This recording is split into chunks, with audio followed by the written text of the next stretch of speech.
So hi everyone, welcome to induction physics by Imran Khan. तो one shot series के इस particular video में हम डिस्कस करने वाले हैं chapter number 11 magnetic materials.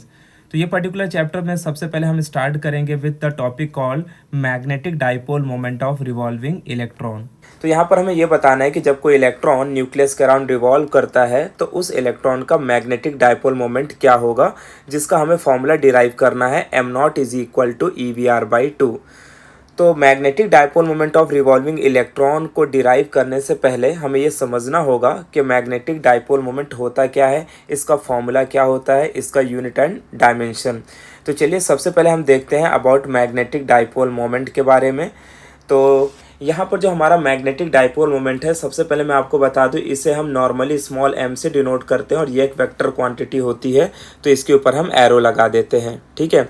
Generally अगर हम देखेंगे तो हमारे टेक्स्ट बुक में जो भी चैप्टर्स है, जहाँ कहीं भी मैग्नेटिक डाइपोल मोमेंट के बारे में आया हुआ है, वहाँ पर बुक में हमारे म्यू से डिनोट किया है मैग्नेटिक डाइपोल मोमेंट को। बट इसको इस चैप्टर के लिए, मैग्नेटिक मटेरियल्स के लिए, स्मॉल m से डिनोट किया गया है। तो आपको कंफ्यूज नहीं होना है, याद रखना है कि magnetic dipole moment is denoted either by mu और बाई स्मॉल m। इन दोनों का मतलब क्या है, मैग्नेटिक डाइपोल मोमेंट। तो चलिए सबसे पहले हम समझते हैं कि मैग्नेटिक डाइपोल मोमेंट का डेफिनेशन क्या होता है। तो देखो, मैग्नेटिक डाइपोल मोमेंट बहुत सिंपल सा डेफिनेशन है, that it is defined as the product of magnitude of pole strength and magnetic length. जैसे कि हम जानते हैं कि अगर हम किसी बार मैग्नेट को लें, फॉर एग्जांपल, जैसे मैं यहाँ पर एक एग्जांपल के तौर पर एक बार मैग्नेट को कंसिडर करता हूँ। अब आप जानते हो कि हम बार मैग्नेट लेंगे तो यहाँ पर बेसिकली इसके यहाँ पर क्या होंगे, दो पोल्स होंगे। एक को हम क्या कहते हैं, नॉर्थ पोल, और एक को हम क्या कहते हैं, साउथ पोल। तो मैं मान लेता हूँ ये हमारा नॉर्थ पोल है और ये क्या है, साउथ पोल। तो देखो, north pole and south pole का अपना एक पोल स्ट्रेंथ होता है। तो नॉर्थ पोल के पोल स्ट्रेंथ को +QM से डिनोट करते हैं और साउथ पोल के पोल स्ट्रेंथ को -QM से डिनोट करते हैं। इन शॉर्ट हम ये कह सकते हैं कि जो हमारा पोल स्ट्रेंथ है, अगर हम उसके मैग्नीट्यूड की बात करें तो pole strength is denoted by QM। ठीक है। तो ये आपको याद रखना है कि pole strength of a bar magnet is represented by QM। तो यहाँ पर हमने यही डिफाइन किया है। मैग्नेटिक डाइपोल मोमेंट का डेफिनेशन हमें क्या कहता है, it is defined as the product of magnitude of pole strength and magnetic length. तो यहाँ पर हम इसे कंप्लीट करके लिख लेते हैं मैग्नेटिक लेंथ। अब यहाँ पर देखो, इसका अगर मैं फॉर्मूला लिखूँ तो फॉर्मूला लिख सकते हैं m इज़ इक्वल टू, ये हो जाएगा QM इंटू 2L। तो ये हो गया हमारा फॉर्मूला किसका, magnetic dipole moment of a bar magnet. याद रखना है, ये जो हमने फॉर्मूला लिखा है, this formula is valid for a simple bar magnet. जैसे कि मैंने आपको बताया, this magnetic dipole moment is valid for a bar magnet. तो अगर हमारे पास कोई सिंपल एक बार मैग्नेट है और अगर हमसे कोई पूछे कि उसका मैग्नेटिक डाइपोल मोमेंट कितना होगा, तो हम बता सकते हैं small m is equal to QM into 2L। तो QM का मतलब हो गया पोल स्ट्रेंथ और 2L को कहते हैं मैग्नेटिक लेंथ। मैग्नेटिक लेंथ क्या होता है, दो पोल्स के बीच का डिस्टेंस। ठीक है। तो दो पोल के बीच के डिस्टेंस को क्या कहते हैं, मैग्नेटिक लेंथ। बट यहाँ पर अगर इस बार मैग्नेट की जगह पर मैं एक करंट कैरिंग कॉइल ले लूँ, फॉर एग्जांपल जैसे मैंने यहाँ पर एक कॉइल ले लिया और इसमें मान लो क्या फ्लो हो रहा है, करंट फ्लो हो रहा है। तो इस करंट कैरिंग कॉइल की वजह से इसका मैग्नेटिक डाइपोल मोमेंट क्या होगा, अगर मुझे इसका फॉर्मूला लिखना है तो फिर मैं इसका फॉर्मूला लिखता हूँ m is equal to I into A। जैसे कि हम जानते हैं कि जब किसी वायर में, किसी कंडक्टर में करंट फ्लो होता है तो करंट फ्लो होने की वजह से वो मैग्नेटिक फील्ड को प्रोड्यूस करता है, और जब कोई चीज़ मैग्नेटिक फील्ड को प्रोड्यूस करेगी मतलब it will behave like a magnet, और अगर वो मैग्नेट की तरह बिहेव करेगी तो फिर उसके पास भी क्या होगा, मैग्नेटिक डाइपोल मोमेंट होगा। तो याद रखना है कि किसी भी करंट कैरिंग कॉइल का जो मैग्नेटिक डाइपोल मोमेंट होता है, that is m is equal to IA के इक्वल होता है। तो यहाँ पर हम समझ सकते हैं, ये जो मैंने आपको डायग्राम बनाया है, ये बेसिकली क्या है, magnetic dipole moment of a current carrying coil. तो हम इसे लिख लेते हैं करंट कैरिंग कॉइल। तो याद रखना है, अगर कोई करंट कैरिंग कॉइल है और हमसे पूछे कि उसका मैग्नेटिक डायपोल मोमेंट क्या होगा, तो करंट कैरिंग कॉइल का मैग्नेटिक डायपोल मोमेंट होता है आई ए। यहाँ पर जो आई है वो इलेक्ट्रिक करंट को रिप्रेजेंट कर रहा है और ए का मतलब होता है क्रॉस सेक्शन एरिया। ठीक है, अब यहाँ पर हम जानते हैं कि मान लो कि ये हमने सिंगल कॉइल ली हुई है, अगर इसमें बहुत सारे नंबर ऑफ टर्न्स होंगे तो क्या करेंगे, तो हम जानते हैं for N number of turns, for N number of turns हम इसी फॉर्मूले को क्या लिख सकते हैं, we can write m is equal to n I ए।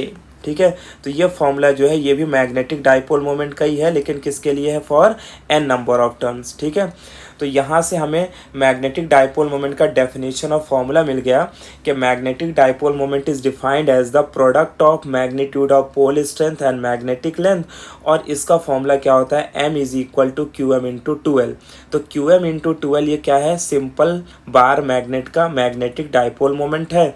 वहीं पर अगर हम किसी करंट कैरिंग कॉइल की बात करें तो इसका जो मैग्नेटिक डाइपोल मोमेंट होता है वो क्या होता है, small m is equal to I A, and for n number of turns इसी को हम क्या लिख सकते हैं, एन आई ए लिख सकते हैं।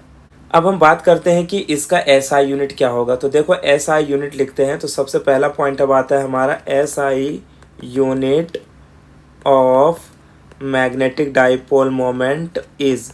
तो देखो SI यूनिट आप कहीं से भी निकालो आपको आंसर मिल जाएगा, आइदर बाय दिस फॉर्मूले से भी आप फाइंड कर सकते हो और इस फॉर्मूले से भी फाइंड कर सकते हो, क्योंकि जो हमारा पोल स्ट्रेंथ है ना इसका यूनिट होता है एम्पियर मीटर, और हम जानते हैं लेंथ का यूनिट क्या होता है, मीटर। तो एम्पियर मीटर और मीटर, यानी कि अगर मैं यहाँ पे लिखूँ एम्पियर मीटर और लेंथ का यूनिट क्या होगा, मीटर, तो इसका यूनिट क्या बन जाएगा, एम्पियर मीटर स्क्वायर हो जाएगा। और अगर आप इस फॉर्मूले से भी देखोगे तो वही आएगा, करंट का यूनिट क्या होता है, एम्पियर, और एरिया का यूनिट क्या होता है, मीटर स्क्वायर। तो दोनों जगह से आपको सेम आंसर मिलने वाला है। ठीक है, तो हम लिख लेते हैं कि SI unit of magnetic dipole moment is क्या है यहाँ पर, एम्पियर मीटर स्क्वायर। ठीक है, तो ये हमें SI यूनिट मिल गया। नेक्स्ट बात आती है इसके डायमेंशन की, तो यहाँ पर हम इसे डायमेंशन लिख लेते हैं, तो क्या हो जाएगा, dimension of magnetic dipole moment is. देखो डायमेंशन निकालना तो बहुत आसान है, हम यहाँ पर डायमेंशन के लिए यूज़ करते हैं LMT और क्या यूज़ कर लेते हैं I। तो देखो यहाँ पर कितना एम्पियर है, 1 एम्पियर है, मीटर कितना है 2, मास नहीं है तो 0 और टाइम नहीं है तो क्या हो गया 0। So this is the dimension of magnetic dipole moment. अब बात आती है कि क्या मैग्नेटिक डाइपोल मोमेंट एक वेक्टर क्वांटिटी है, तो हाँ it is a vector quantity. ठीक है, याद रखना है magnetic dipole moment is a vector quantity.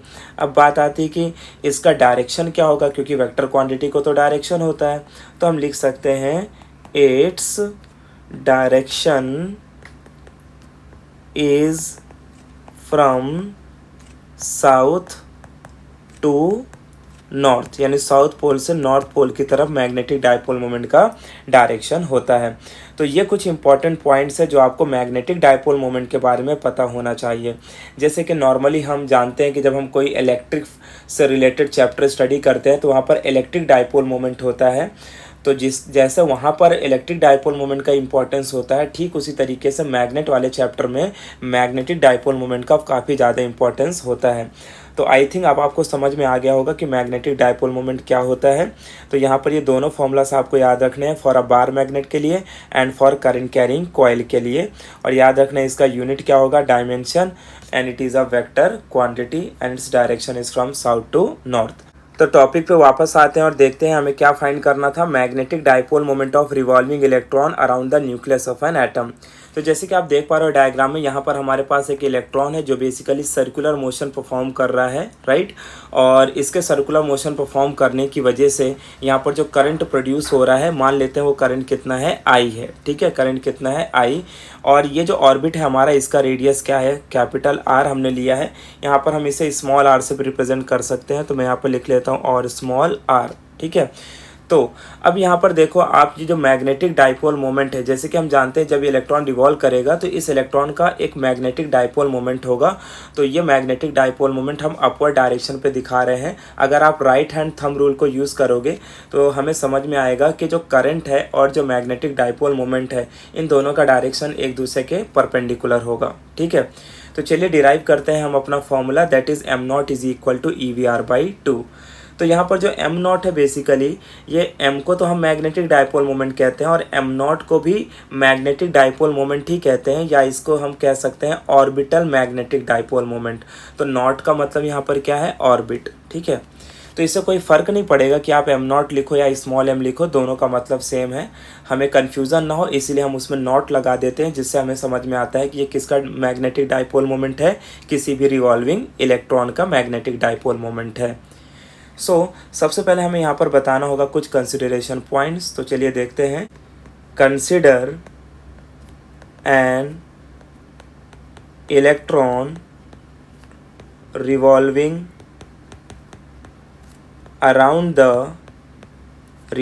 around the nucleus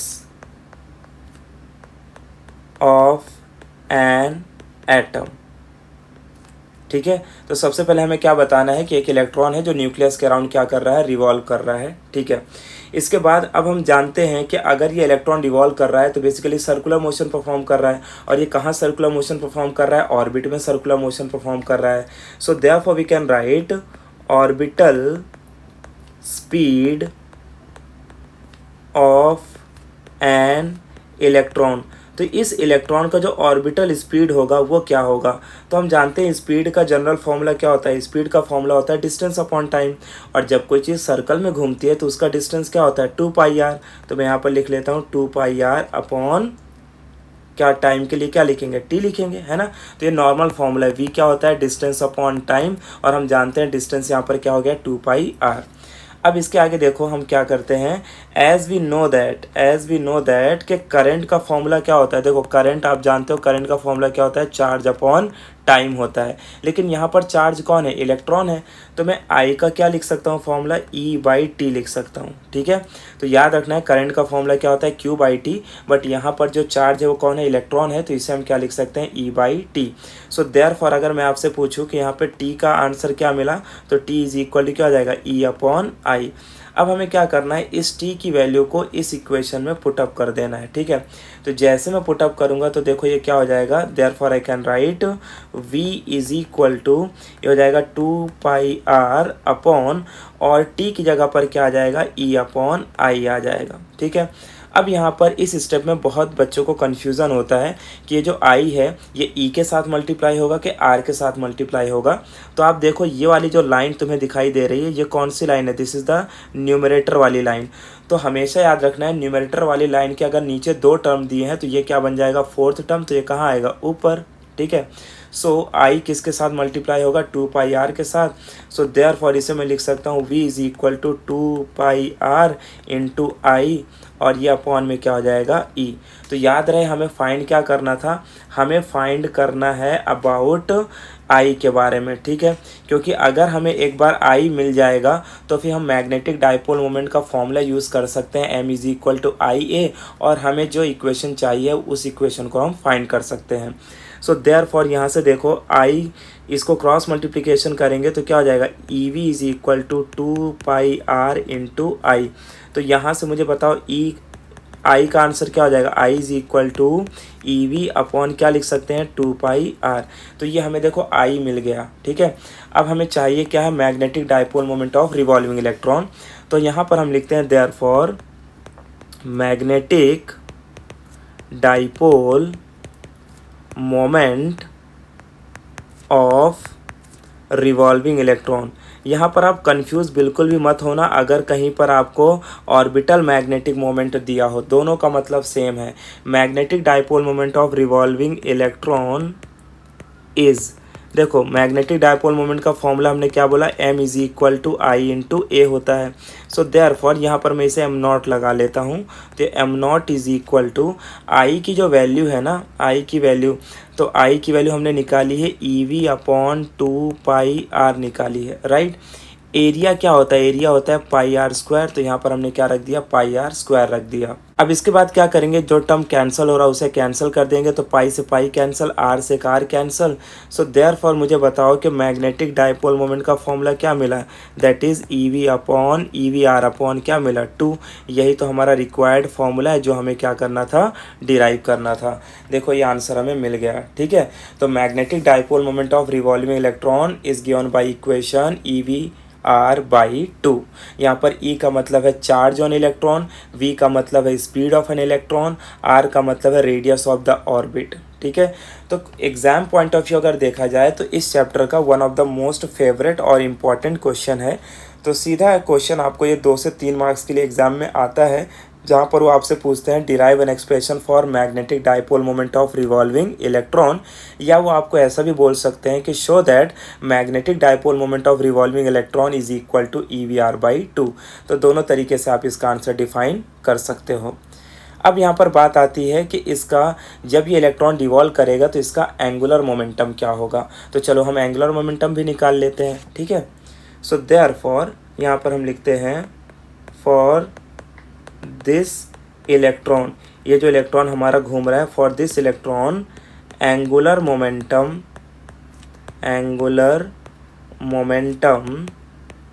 is given by. देखो वैसे अगर एग्जाम पॉइंट ऑफ व्यू देखा जाए तो आपको यहीं तक डिराइव करने को आएगा magnetic dipole moment of revolving electron तक, लेकिन हमें न्यूमेरिकल पॉइंट ऑफ व्यू थोड़े से और आगे बढ़ना पड़ेगा ताकि हम एंगुलर मोमेंटम का भी फॉर्मूला निकाल सकें।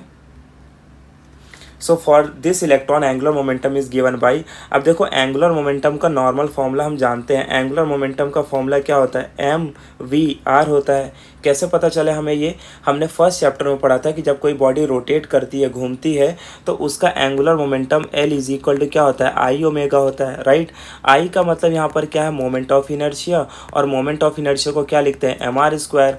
अच्छा ओमेगा को क्या लिख सकते हैं, वी बाई आर, बिकॉज हम जानते हैं V is equal to R omega, तो ओमेगा की वैल्यू क्या हो गई, वी बाई आर। यहाँ से आर से आर अगर मैं कैंसिल कर दूँ तो एंगुलर मोमेंटम का फॉर्मूला क्या मिला, एम वी आर। यही है वो एंगुलर मोमेंटम जो यहाँ पर हम यूज़ कर रहे हैं।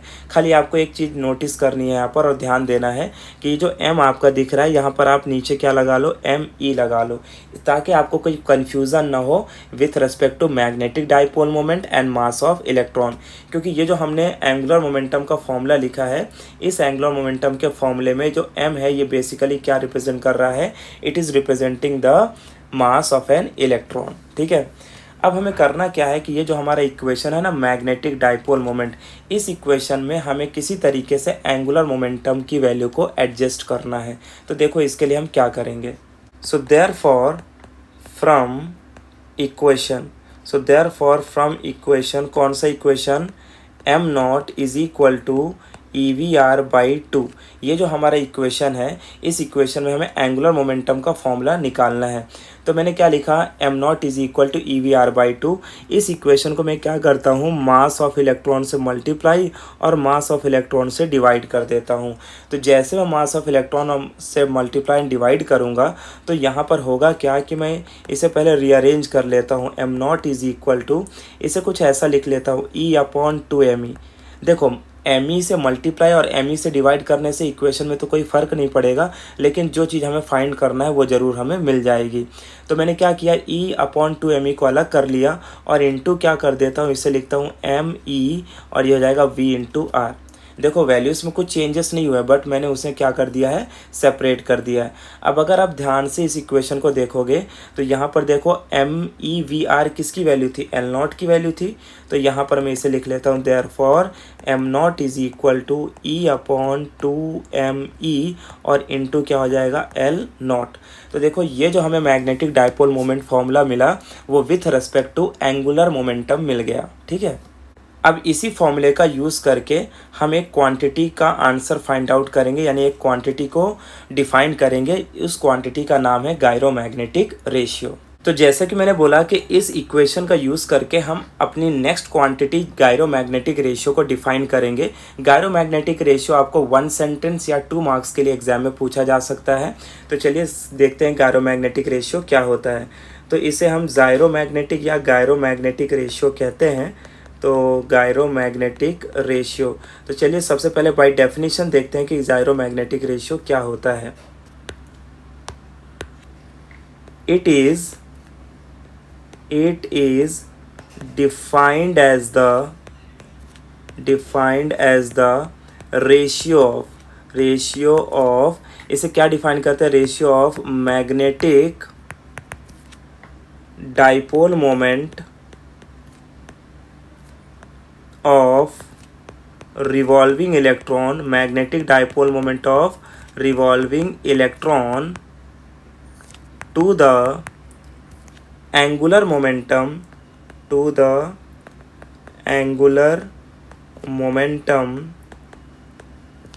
of revolving electron. ठीक है, अब आपको समझ में आ रहा होगा कि हमने ये जो हमारा इक्वेशन हमने फाइंड किया है उसको in terms of angular momentum क्यों रखा है, क्योंकि गायरोमैग्नेटिक रेशियो का डेफिनेशन हमें क्या कहता है, it is defined as the ratio of magnetic dipole moment of revolving electron to the angular momentum of revolving electron. तो यहाँ से इसका फॉर्मूला तो हमारे लिए बहुत सिंपल हो गया, मैं इसको शॉर्ट में लिखता हूँ, gyromagnetic ratio is equal to, हम इसे क्या लिख सकते हैं, M naught by L naught लिख सकते हैं, राइट। तो देखा जाए तो इसके फॉर्मूले में इसकी डेफिनेशन छुपी हुई है, या तो आप बोल सकते हो डेफिनेशन से ही हमें इसका क्या मिल जाएगा, फॉर्मूला मिल जाएगा। ठीक है, तो गायरोमैग्नेटिक रेशियो का हमने फॉर्मूला लिख लिया, am not upon L not.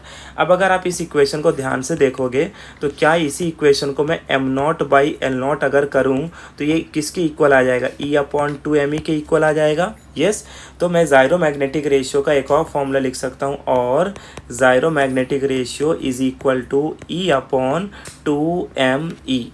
ठीक है, तो ये दोनों फॉर्मूला आपको याद रखना है, एग्जाम में न्यूमेरिकल आता है गायरोमैग्नेटिक रेशियो के ऊपर, या तो थियरी क्वेश्चन पूछेंगे, हम इसका एसआई यूनिट और डायमेंशन भी डिफाइन कर लेते हैं। सो सबसे पहले हमें देखते हैं कि इसका एसआई यूनिट क्या होगा, तो SI unit of gyromagnetic ratio is, देखो एसआई यूनिट निकालने के लिए हम ये फॉर्मूले का यूज़ करते हैं जो कि बहुत सिंपल है। ई का मतलब क्या है, चार्ज, और चार्ज का यूनिट क्या होता है, कूलम, और मास का यूनिट क्या होता है, केजी। तो coulomb per KG is the SI unit of gyromagnetic ratio. और अगर मैं आपसे बोलूँ कि इसका डायमेंशन क्या होगा, तो डायमेंशन बहुत सिंपल है, हम इसको लिख लेते हैं, dimension of G R is, देखो डायमेंशन कूलम, तो हम जानते हैं क्यू का फॉर्मूला क्या होता है, आई इंटू टी होता है, राइट। तो चार्ज का डायमेंशन क्या लिख सकते हैं, चार्ज का डायमेंशन हम लिख सकते हैं L zero M zero T one I one. ठीक है, और केजी का डायमेंशन क्या होगा, केजी का डायमेंशन हो जाएगा एम वन हो जाएगा। ठीक है, तो जब मैं इसे सॉल्व करूँगा फर्दर तो मुझे इसका आंसर मिल जाएगा L zero M minus one T one I one. ठीक है, तो this is the dimension of gyromagnetic ratio. तो आई होप कि आपको समझ में आ गया होगा गायरोमैग्नेटिक रेशियो क्या है। तो एग्ज़ाम में या तो न्यूमेरिकल आ सकता है, या तो आपको 2 से 1 मार्क के लिए आपको पूछा जा सकता है gyromagnetic ratio with its formula, unit and dimension. So एक बार हम रिवाइज कर लेते हैं कि अभी तक हमने इस चैप्टर में क्या क्या सीखा है। मैग्नेटिक डाइपोल मोमेंट के बारे में हमने देखा कि मैग्नेटिक डाइपोल मोमेंट क्या होता है of a simple bar magnet and for a current carrying coil. हमने इसका यूनिट एंड डायमेंशन भी देख लिया, और याद रखना है ये कैसी क्वांटिटी है, it is a vector quantity. फिर हमें क्या करना था, अपने मेन डेरिवेशन पे आना था, जहाँ पर हमें डिराइव करना है magnetic dipole moment of revolving electron का फॉर्मूला, जिसका फॉर्मूले का आंसर हमें मिलता है EVR/2।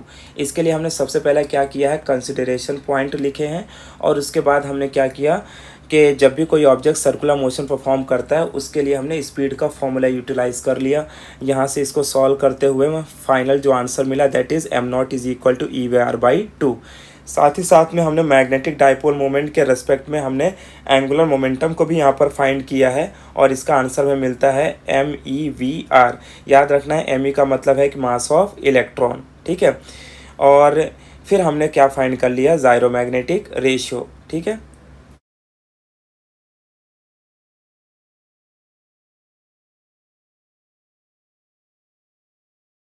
नेक्स्ट अब हम देखते हैं कि मैग्नेटाइजेशन क्या होता है और मैग्नेटिक इंटेंसिटी किसे कहते हैं।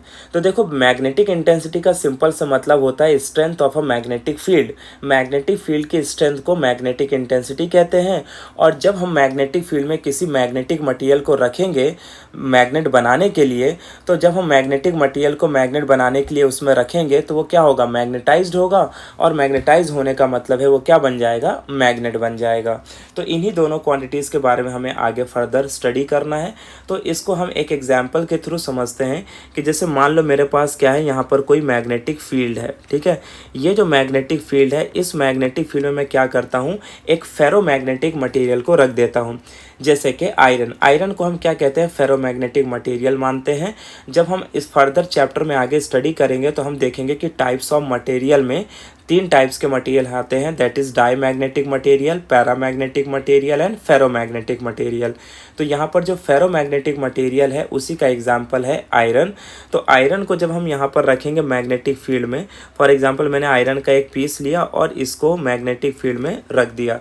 तो आयरन सिंस एक फेरोमैग्नेटिक मटेरियल है, तो इसकी प्रॉपर्टी के हिसाब से ये क्या करता है कि जितनी भी मैग्नेटिक फील्ड लाइंस हैं इनको अपनी तरफ अट्रैक्ट करता है, जिसकी वजह से सारी मैग्नेटिक फील्ड लाइंस इसके अंदर से पास होती हैं और ये क्या हो जाता है, मैग्नेटाइज्ड हो जाता है, ठीक है। अब मैग्नेटाइज्ड होने का क्या मतलब है उसे समझ लेते हैं। जैसे कि मैंने यहाँ पर जो लिया है रॉड यानी कि आयरन, इसमें क्या होगा कि बहुत सारे एटम्स होंगे। अच्छा, बहुत सारे एटम्स होंगे तो बहुत सारे इलेक्ट्रॉन्स भी होंगे। मैं क्या करता हूँ, इसको ना छोटे छोटे पार्ट्स में, यानी इनको हम डोमेन्स कहते हैं, डिवाइड कर लेता हूँ। तो अब होगा क्या कि मान लो देखो, ये जो छोटा सा आपको पार्ट दिख रहा है इसे हम कहते हैं डोमेन। तो ऐसे जो छोटे छोटे रीजन्स हैं इनके अंदर जो इलेक्ट्रॉन्स हैं, हर एक इलेक्ट्रॉन का कुछ ना कुछ डाइपोल मोमेंट होगा। मैं मान लेता हूँ कि इस डोमेन में मैग्नेटिक डाइपोल मोमेंट इस डायरेक्शन पे है इलेक्ट्रॉन का और यहाँ पर इस डायरेक्शन में है। ऐसे करके हर एक इलेक्ट्रॉन का अपना क्या होगा, मैग्नेटिक डाइपोल मोमेंट होगा।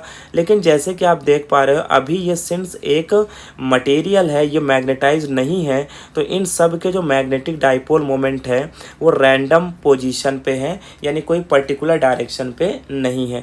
लेकिन जैसे ही मैं इसे स्ट्रॉन्ग मैग्नेटिक फील्ड में रखूँगा, तो स्ट्रॉन्ग मैग्नेटिक फील्ड में रखने का मतलब क्या होगा कि मैग्नेटिक फील्ड इन डाइपोल को क्या करने लगेगी, सीधा करने लगेगी। और जब ये सीधा हो जाएंगे, मतलब कुछ इस तरह से फेज़ में आ जाएंगे कि इनके सारे के सारे जो डाइपोल मोमेंट हैं वो एक पर्टिकुलर डायरेक्शन पे अलाइन हो जाएंगे। तो ये बेसिकली इनके अंदर क्या आ जाएगी, मैग्नेटिक प्रॉपर्टी डेवलप हो जाएगी और हम बोलेंगे ये मटेरियल क्या हो गया, मैग्नेटाइज्ड हो गया, ठीक है।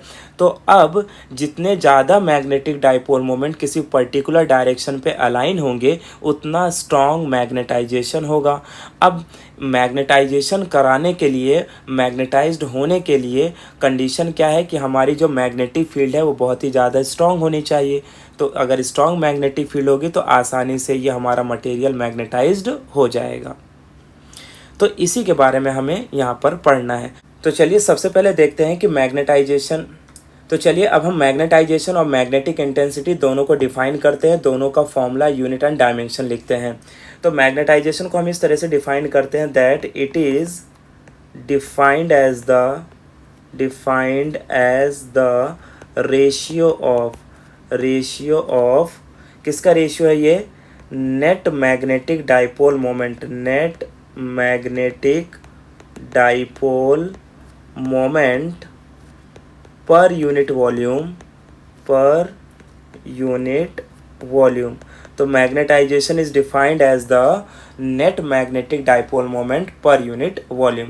तो बहुत सिंपल सा डेफिनेशन है और इसका फॉर्मूला क्या हो जाएगा, capital M is equal to, इसे हम लिखते हैं एम नेट अपॉन क्या हो जाएगा, वॉल्यूम का V।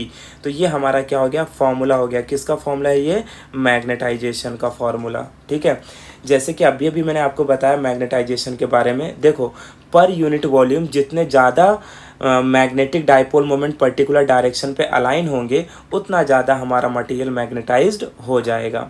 अब बात आती है इसका SI यूनिट क्या होगा। तो SI यूनिट डायमेंशन भी हम निकाल लेते हैं।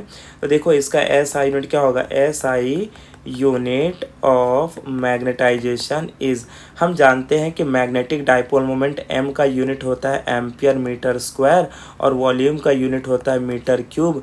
तो मीटर स्क्वायर से क्यूब कैंसिल हो गया, तो इसका एसआई यूनिट क्या मिला, therefore SI unit is ampere per metre. ये इसका ऐसा यूनिट हो गया। अब बात करते हैं इसके डायमेंशन की। तो देखो डायमेंशन क्या हो जाएगा, तो dimension of capital M is, ampere हम जानते हैं I1 होगा, L क्या हो जाएगा -1, M क्या होगा 0, T क्या होगा 0 और I को क्या लिख देंगे 1। तो देखो इस तरीके से हमने मैग्नेटाइजेशन का डेफिनेशन भी देख लिया, इसका फॉर्मूला भी देख लिया और इसका यूनिट एंड डायमेंशन निकाल लिया। तो चलिए अब हम मैग्नेटिक इंटेंसिटी को भी डिफाइन कर लेते हैं। तो मैग्नेटिक इंटेंसिटी को कैसे डिफाइन करेंगे, देखो the strength of magnetic field, the strength of magnetic field is described in terms of vector quantity, in terms of vector quantity called magnetic intensity, called magnetic intensity. देखा जाए तो हम ये जानते हैं मैग्नेटिक इंटेंसिटी का मतलब क्या होता है, स्ट्रेंथ ही तो होता है, राइट। तो strength of magnetic field is described in terms of vector quantity which is called magnetic intensity. ठीक है, तो मैग्नेटिक इंटेंसिटी का एकदम सिंपल से डेफिनेशन आपको याद रखना है कि मैग्नेटिक फील्ड के स्ट्रेंथ को ही हम क्या कहते हैं, मैग्नेटिक इंटेंसिटी कहते हैं। तो देयरफॉर अब बात आती है मैग्नेटिक इंटेंसिटी का फॉर्मूला क्या होगा। तो मैग्नेटिक इंटेंसिटी का फॉर्मूला होता है H is equal to n into I. यहाँ पर जो बेसिकली आपको स्मॉल n दिख रहा है ना, स्मॉल n का मतलब होता है number of turns per unit length. जैसे कि हम जानते हैं मैग्नेटिक फील्ड को स्ट्रॉन्ग बनाने के लिए हमें क्या करना होगा, नंबर ऑफ टर्न्स बढ़ा देंगे तो मैग्नेटिक फील्ड की स्ट्रेंथ बढ़ जाएगी। सो वेयर यहाँ पर जो आपका n है इसको हम क्या लिखते हैं, कैपिटल N बाई L लिखते हैं, राइट।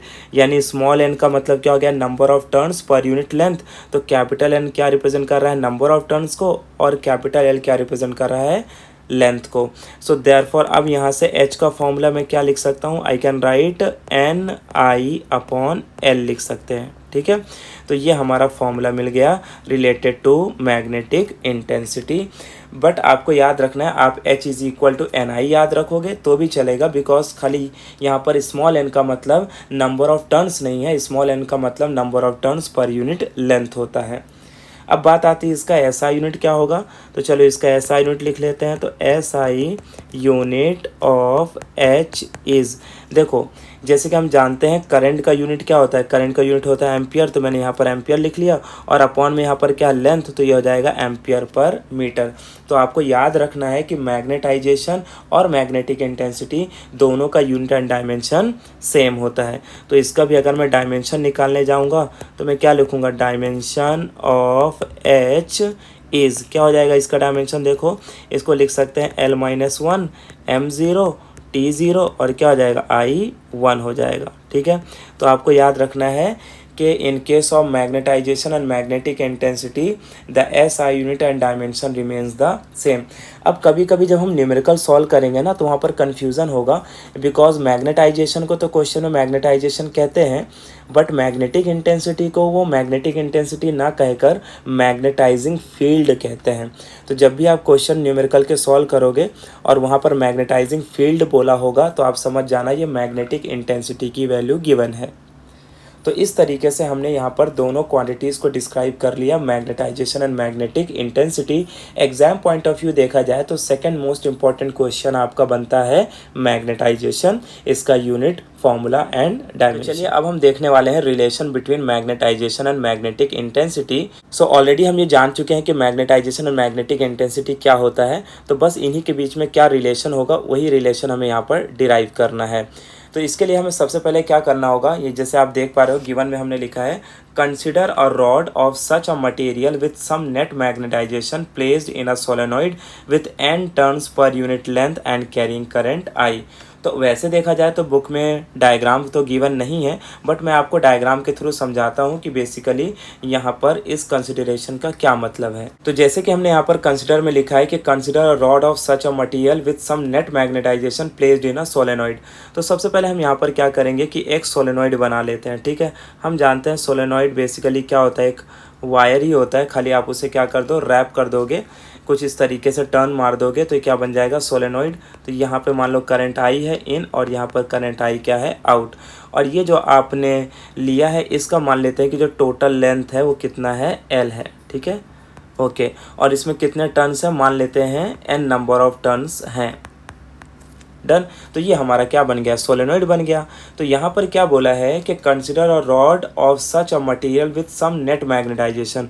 तो हम क्या करते हैं, यहाँ पर एक रॉड ले लेते हैं। मान लो ये हमारा पास क्या है, एक रॉड है। ठीक है, अच्छा ये जो रॉड है बेसिकली मान लेते हैं ये आयरन का रॉड है, इसका जो मैग्नेटाइजेशन है वो मान लेते हैं क्या है, बी एम है। क्योंकि यहाँ पर ऑलरेडी कंसिडरेशन में हमें बताया हुआ है कि जो भी हम मटेरियल को यूज़ कर रहे हैं इसके पास ऑलरेडी कुछ ना कुछ मैग्नेटाइजेशन वैल्यू है, यानी पहले से ये थोड़ा क्या है, मैग्नेटाइज्ड है। तो इससे जो मैग्नेटिक फील्ड बनेगी वो मान लेते हैं क्या है, बी एम है। और ये जो हमारा सोलेनॉइड है, इस सोलेनॉइड की जो अपनी खुद की मैग्नेटिक फील्ड होगी उसे हम क्या बोलेंगे, बी नॉट। तो यानी याद रखना है यहाँ पर बी नॉट का मतलब क्या है, magnetic field of a solenoid, और बी एम का मतलब क्या है, magnetic field of a magnetised material. ठीक है, तो अब हमें करना क्या है कि ये जो हमारा मैग्नेटिक मटेरियल है इसे हमें सोलेनॉइड के बीच में रख देना है। ठीक है, तो जैसे हम सोलेनॉइड के बीच में रखेंगे तो टोटल मैग्नेटिक फील्ड जो बनेगी उसे हम क्या बोलेंगे, बी। और ये किसके इक्वल होगी, B naught plus B M के इक्वल होगी। ठीक है, तो बेसिकली देखो यहाँ पर क्या होगा, अगर इस डायग्राम को मैं थोड़ा सा एनलार्ज करके आपको बताऊँ तो ये कुछ इस तरीके से यहाँ पर होगा कि ये हमारा था सोलेनॉइड, और अब हम क्या करेंगे, इस रॉड को इस सोलेनॉइड के अंदर रख देंगे। ठीक है, तो कुछ ये इसका प्रॉपर डायग्राम है जो होना चाहिए, बट बुक में तो डायग्राम गिवन नहीं है तो आप इसे ऐसे ही समझ सकते हो। ठीक है, ये डायग्राम बनाना ना बनाना आपके ऊपर है, अगर आप नहीं भी बनाओगे तो इससे कोई प्रॉब्लम नहीं होने वाला है। ठीक है, तो चलिए आगे बढ़ते हैं। तो सबसे पहले हम यहाँ पर क्या करना होगा कि रॉड को रखे बगैर ये देखना होगा कि सोलेनॉइड की मैग्नेटिक फील्ड कितनी थी। तो जैसे कि मैंने ऑलरेडी लिखी है यहाँ पर, सोलेनॉइड की मैग्नेटिक फील्ड कितनी है, बी नॉट। और 10th चैप्टर में हम पढ़ चुके हैं magnetic field of a solenoid का फॉर्मूला क्या होता है। तो therefore I can right therefore magnetic field inside a solenoid. Magnetic field inside a solenoid हम क्यों बोल रहे हैं, क्योंकि हम ये जान चुके हैं चैप्टर नंबर 10 में कि सोलेनॉइड की वजह से जो भी मैग्नेटिक फील्ड बनेगी वो उसके अंदर बनती है, और इसकी वैल्यू यहाँ पर हम जानते हैं, इसको लिख सकते हैं B naught is equal to mu naught N, और ये क्या हो जाएगा, आई।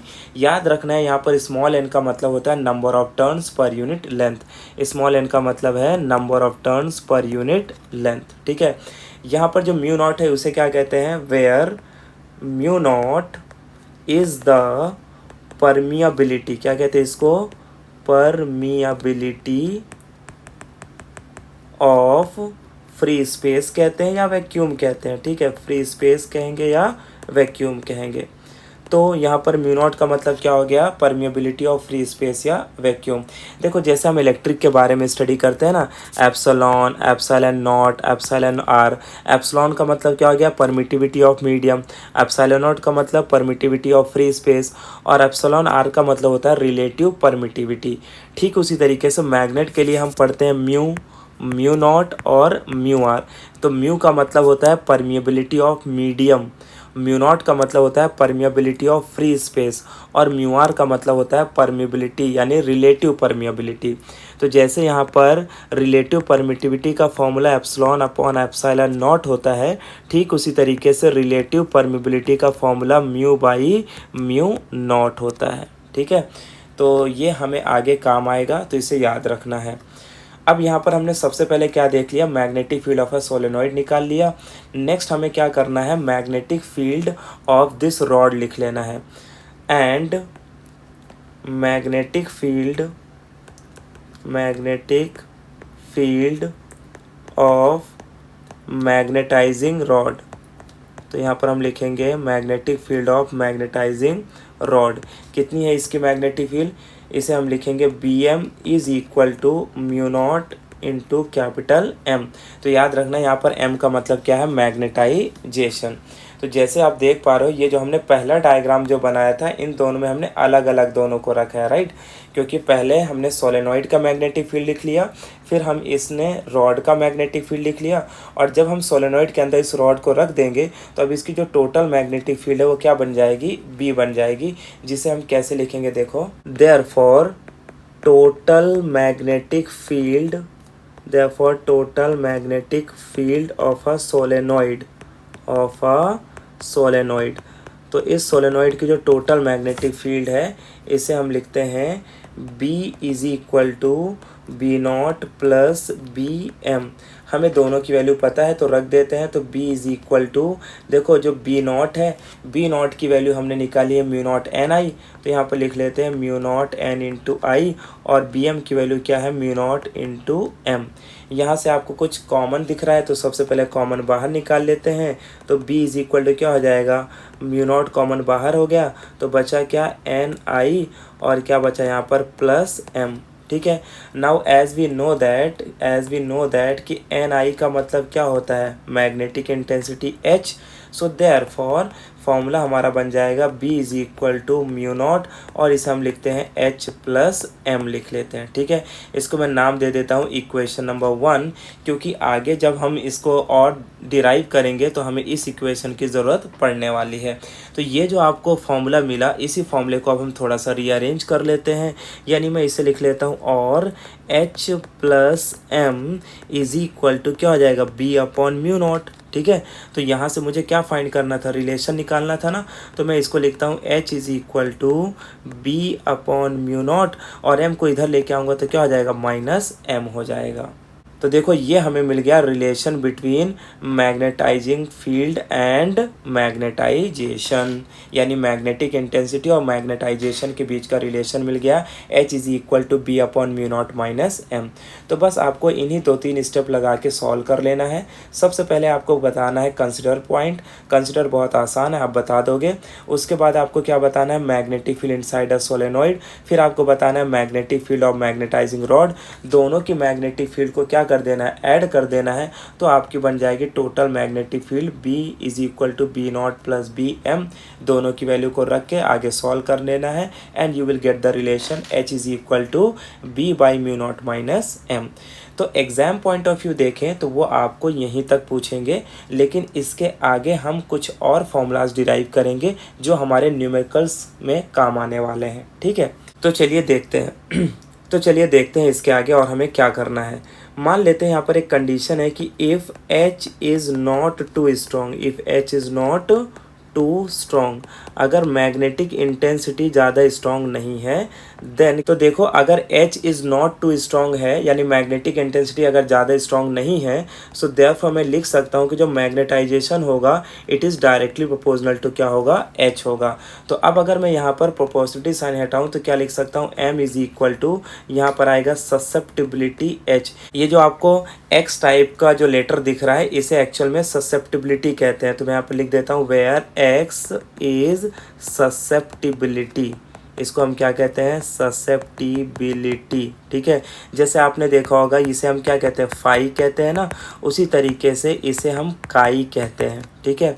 चाई बोलो, काई बोलो, जो भी है, बट यहाँ पर इस x का मतलब क्या है, ससेप्टिबिलिटी। देखो ससेप्टिबिलिटी एक क्वांटिटी है जिससे हमें ये पता चल पाता है कि कोई मटेरियल कितना मैग्नेटाइज हो सकता है। तो इसमें थोड़ी सी बात आपको याद रखना है कि अगर ससेप्टिबिलिटी की वैल्यू पॉजिटिव है तो वो मटेरियल मैग्नेटाइज हो सकता है, अगर ससेप्टिबिलिटी की वैल्यू नेगेटिव है तो वो मैग्नेटाइज्ड नहीं हो सकता। दूसरा आपको याद रखना है कि ससेप्टिबिलिटी की वैल्यू अगर बहुत ज़्यादा हाई है तो वो उतना ज़्यादा मैग्नेटाइज्ड होगा, अगर लो है तो ज़्यादा मैग्नेटाइज्ड नहीं होगा। ठीक है। तो यहाँ से हमें एक कंडीशन मिली, क्या कंडीशन, कि अगर मान लो हमारी मैग्नेटिक इंटेंसिटी ज़्यादा स्ट्रॉन्ग नहीं है तो M इज़ इक्वल टू क्या हो गया, ससेप्टिबिलिटी H के इक्वल होगा। ये हमारा हो जाएगा इक्वेशन नंबर 2। ठीक है। अब हम क्या करेंगे कि ये जो हमें इक्वेशन नंबर 2 में m की वैल्यू मिली है इसको हम फर्स्ट इक्वेशन में पुट अप करेंगे। देखो फर्स्ट इक्वेशन क्या है, b is equal to mu naught H plus M. तो m की जगह पर हम क्या रखेंगे, ससेप्टिबिलिटी H। सो मैं यहाँ पर लिख देता हूँ therefore putting value of m in equation 1। So therefore equation 1 में पुटअप करेंगे तो क्या होगा, b is equal to mu naught, और यहाँ पर क्या है h प्लस m है, तो यहाँ पर मैं लिखता हूँ h, और m की जगह पर क्या आएगा, ससेप्टिबिलिटी h। अब जैसे आप देख पा रहे हो यहाँ पर कुछ कॉमन है, क्या कॉमन है, b तो बाहर निकाल लेते हैं, सॉरी h कॉमन है तो बाहर निकाल लेते हैं, तो हो जाएगा म्यू नॉट h, और यहाँ पर मैं इसे क्या लिख सकता हूँ, 1 प्लस ससेप्टिबिलिटी। अब यहाँ पर जो आपको 1 प्लस एक्स दिख रहा है, इसे हम एक क्वांटिटी से नाम दे देंगे which is called relative permeability. तो यहाँ पर हम बोलेंगे where 1 plus X is equal to mu R, और म्यू आर का मतलब होता है रिलेटिव परमिएबिलिटी, तो हम इसे लिखते हैं रिलेटिव परमिएबिलिटी। ठीक है, तो यहाँ पर हमने क्या किया, ये जो हमारी वैल्यू थी ना, क्या वैल्यू 1 प्लस एक्स, इसे हमने किसके इक्वल मान लिया, म्यू आर के इक्वल, तो म्यू आर का मतलब क्या हो गया, रिलेटिव परमिबिलिटी। तो अब ये जो हमारा इक्वेशन है, देखो अब ये क्या बन जाएगा, क्योंकि 1 प्लस एक्स को तो मैंने म्यू आर मान लिया, तो देयरफॉर मैं लिख सकता हूँ b इज इक्वल टू, ये हो जाएगा म्यू नॉट h, और यहाँ पर क्या लिखूँगा, म्यू आर। अब हम जानते हैं, जैसे कि मैंने आपको स्टार्टिंग में बताया था, यहाँ पर देखो कि जो हमारा म्यू आर है, म्यू आर का मतलब क्या होता है, म्यू बाई म्यू नॉट। तो यहाँ पर अगर मैं म्यू निकालूँ तो देखो म्यू का आंसर क्या हो जाएगा, म्यू का आंसर हो जाएगा mu naught into mu R. तो बस अब हम आगे यही करने वाले हैं कि mu naught into mu R की जगह पर क्या रख देंगे, म्यू रख देंगे। सो देयरफॉर ये हमारा फॉर्मूला क्या हो जाएगा, b is equal to mu into H हो जाएगा। ठीक है, तो इस तरीके से हमें फाइनल मैग्नेटिक फील्ड का आंसर मिल गया, b is equal to mu H. तो यहाँ पर ये जो 3 फॉर्मूलेस जो मैंने आपको बोला था कि इम्पॉर्टेंट है हमारे न्यूमेरिकल्स के लिए, उसमें से देखो जो सबसे पहला जो आपको याद रखना वो ये है, that is equation number 1, b is equal to mu naught, और क्या है यहाँ पर h प्लस एम, तो एक इक्वेशन आपको ये याद रखना है, सेकंड इक्वेशन आपको ये याद रखना है, ठीक है, और थर्ड इक्वेशन आपको ये याद रखना है 1 plus X is equal to mu into R. ये तीनों इक्वेशन हमारे न्यूमेरिकल में हमें काम आएंगे। तो आई थिंक सो कि बहुत आसान था ये डिराइव करना, तो आपको समझ में आ गया होगा कि किस तरीके से हमें ये डिराइव करना है, और मैंने न्यूमेरिकल पॉइंट ऑफ व्यू जो फॉर्मूला यूटिलाइज होंगे उनको भी डिराइव करके आपको यहाँ पर बता दिया। इसके आगे का चैप्टर में हमारा जो भी पार्ट है it is based on 3 point of view. तो डेरिवेशन पॉइंट ऑफ व्यू यहाँ पर हमारे पास 2 ही 3 डेरिवेशंस हैं, जिसमें से हमने ये दोनों डेरिवेशन कवर अप कर लिए हैं। इससे पहले वीडियोस में हमने देखा था about what is magnetic dipole moment of revolving electron, और हमने ये भी डिस्कस किया था कि मैग्नेटाइजेशन क्या होता है, मैग्नेटिक इंटेंसिटी किसे कहते हैं, और मैग्नेटाइजेशन और मैग्नेटिक इंटेंसिटी के बीच में क्या रिलेशन है। साथ ही में हमने देखा था कि किस तरीके से हम किसी मटेरियल को मैग्नेटाइज कर सकते हैं। यहाँ पर हमें जो स्टडी करना है that is about magnetic properties of the materials के बारे में। So on the basis of magnetic properties हम ये कह सकते हैं कि जो भी हमारे सब्सटेंसेज हैं, यानी जिन्हें हम मटेरियल्स कहते हैं, राइट। तो यहाँ पर वर्ड सब्सटेंसेज या मटेरियल में से कोई भी आप वर्ड यूज़ कर सकते हो, दोनों का मतलब सेम है। तो on the basis of magnetic properties जो भी हमारे सब्सटेंसेज हैं उन्हें हमने 3 कैटेगरीज में डिवाइड किया है। That is, first is called diamagnetic substances, second is called paramagnetic substances, and the third is called ferromagnetic substances. So basically the magnetic substances or materials are classified into 3 categories, that is diamagnetism, paramagnetism and ferromagnetism। ठीक है, तो याद रखना है कि जो भी हमारे मैग्नेटिक प्रॉपर्टीज़ वाले मटेरियल हैं वो 3 तरीके होते हैं। So let us discuss. सबसे पहले हम देखते हैं कि डायमैग्नेटिक सब्सटेंस क्या होता है। उससे पहले मैं आपको बता दूं इस टॉपिक से जो भी क्वेश्चंस एग्जाम में पूछे जाते हैं वो कुछ इस तरीके से होते हैं कि सबसे पहला क्वेश्चन वो आपसे पूछ सकते हैं distinguish between diamagnetism and paramagnetism, और they can ask about distinguish between paramagnetism and ferromagnetism. तो ये एक तरह का क्वेश्चन है जो पूछा जाता है। दूसरे तरीके से जो क्वेश्चन पूछा जाता है वो डायरेक्टली आपसे पूछ सकते हैं what is diamagnetism, write any 3 to 4 properties of diamagnetism, या what is paramagnetism, ferromagnetism and write their properties. तो इस तरीके से इस टॉपिक से क्वेश्चंस एग्जाम में पूछे जाते हैं। तो यहाँ पर मैंने बहुत सही तरीके से आपको यहाँ पर लिख के दिया हुआ है, तो जैसे मैंने आपको लिखा है सेम इसी तरह से आप कॉपी कर सकते हो। तो चलिए समझते हैं सबसे पहले डायमैग्नेटिक सब्सटेंस क्या होते हैं। तो ओवरऑल अगर हम डायमैग्नेटिक सब्सटेंस की बात करें तो जैसे आप देख पा रहे हो यहाँ पर substances which are weakly repelled by a magnet are called diamagnetic substances. इसका ये मतलब हुआ कि मान लो मेरे पास कोई मैग्नेट रखा हुआ है और उस मैग्नेट के पास में अगर मैं कोई भी डायमैग्नेटिक सब्सटेंस को लेके आऊँगा तो वो जो हमारा डायमैग्नेटिक सब्सटेंस है वो वीकली रिपल्ड हो जाएगा। ठीक है, अब हम जानते हैं कि रिपल्शन क्यों होता है, अट्रैक्शन क्यों होता है।